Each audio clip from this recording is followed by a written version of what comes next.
everyone. So we're back again today. We did a video yesterday, but I thought it was important to get back and do this review of these aged Sumatra pods. If you follow the podcast, I'll leave a link to that in the description.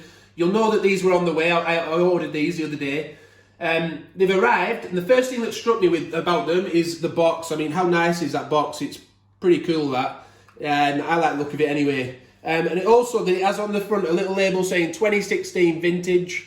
And that's going to come into play in a minute when we tell you about how the coffee's made and what the coffee is, what the idea is behind it. It's an Indonesian coffee, so it's from Sumatra, obviously. It's funny, actually, because this morning I was tasting a few coffees in preparation for like a top 5 pod video. I'm working my way through them slowly to taste them again, and ones I haven't tried for a long time, and new ones. And I tried the Indonesia single origin coffee. This is a single origin coffee. And I thought I wasn't gonna like it because in the, like spicy coffees, I've always been a little bit unsure, but I did like it actually. It wasn't too intense. That was intensity 8. This one is intensity 7 from the same region. And with this one, what they do, they split roast it. So they get of the beans, they get half the beans, and they roast those for a medium amount of time. I'll just get a bit of information for you. Yeah, the first split is roasted intensively but for a short period of time, reaching a medium dark colour. And this is just off the website. It says this is done to accentuate the notes created by the aging process. So the first roast is going to give you those woody cedar notes with a sweet aftertaste. Now I find that really interesting, to have those woody sort of earthy notes to a coffee and then to have the sweetness coming through after. I'm looking forward to seeing if it does actually do that. And then the second roast, they then roast that one for longer to add that intensity, give it a velvety body.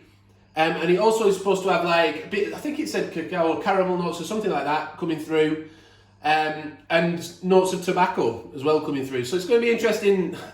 I'm still learning about coffee myself, notes, all this sort of thing, but I have to mention it because that's what they're trying to bring out, and that's the whole point of going to this process. What they do with this one, they put it in jute bags, so they store it in jute bags. Like it says from 2016, for over a 3-year period, which is funny because we're in 2020 now, but you know, over a 3-year period, they leave it in these jute bags, and each year it sort of takes in moisture and then releases it again, takes in moisture the next year, or as the seasons progress, releases it again.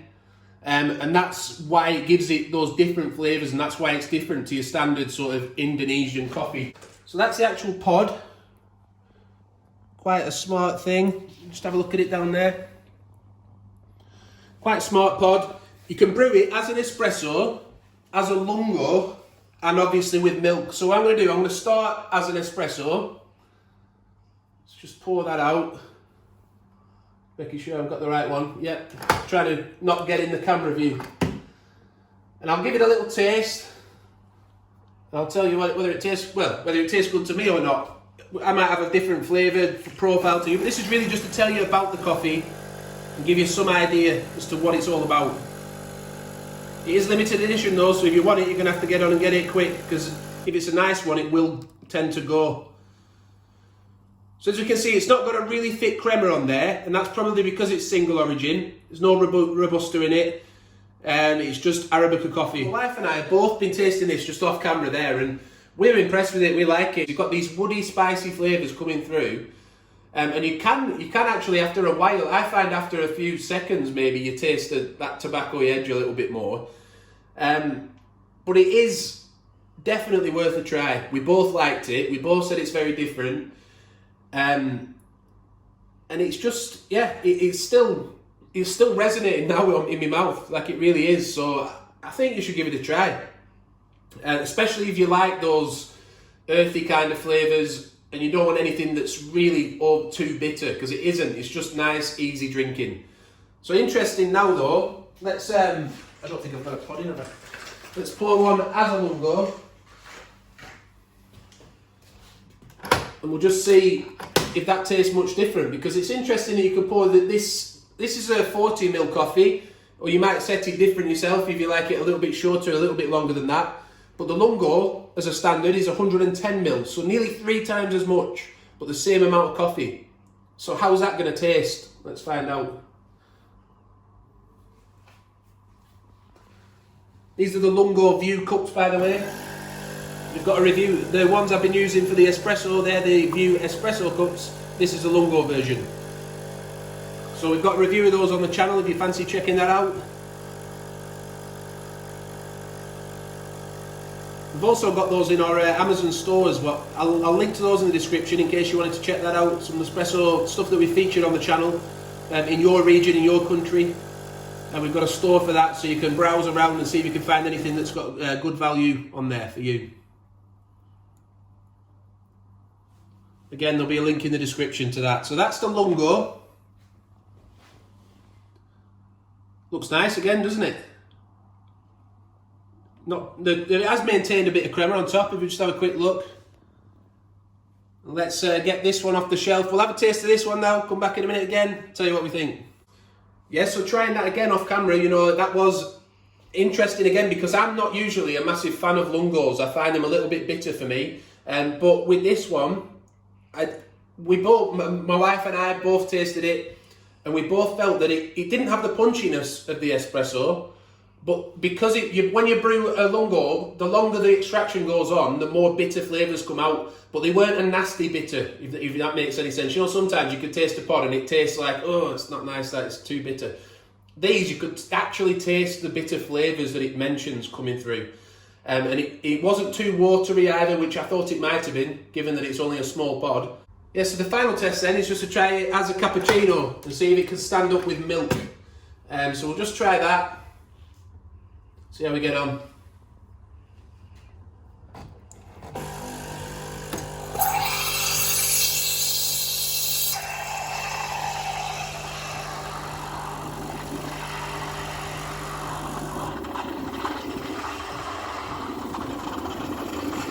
Just take this away because I like to have somewhere to put the jug when it's finished.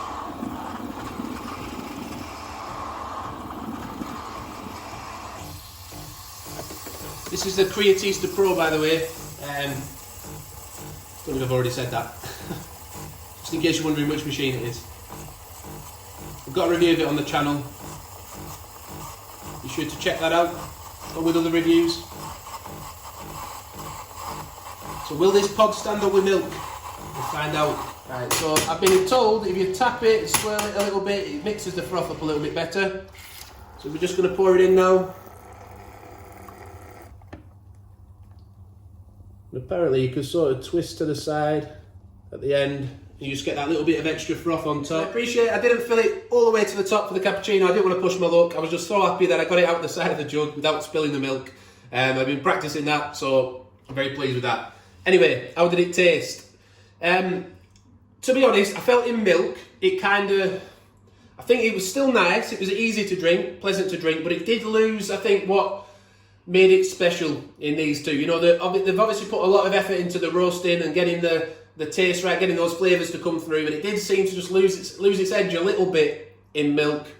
But it was still pleasant to drink. I wouldn't not enjoy it, but I definitely enjoyed and appreciated it more in these two forms, and for me especially the espresso form. But as a Lungo, like I say, I don't enjoy many Lungos, but I probably could drink that. Well, I would drink that. So yeah, it can be brewed as an espresso, Lungo. You can have it with milk. I hope you've enjoyed the review.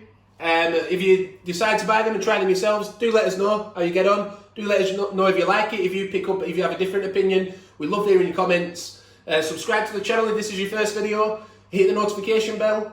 And thanks for listening. Give the video a like. Bye for now.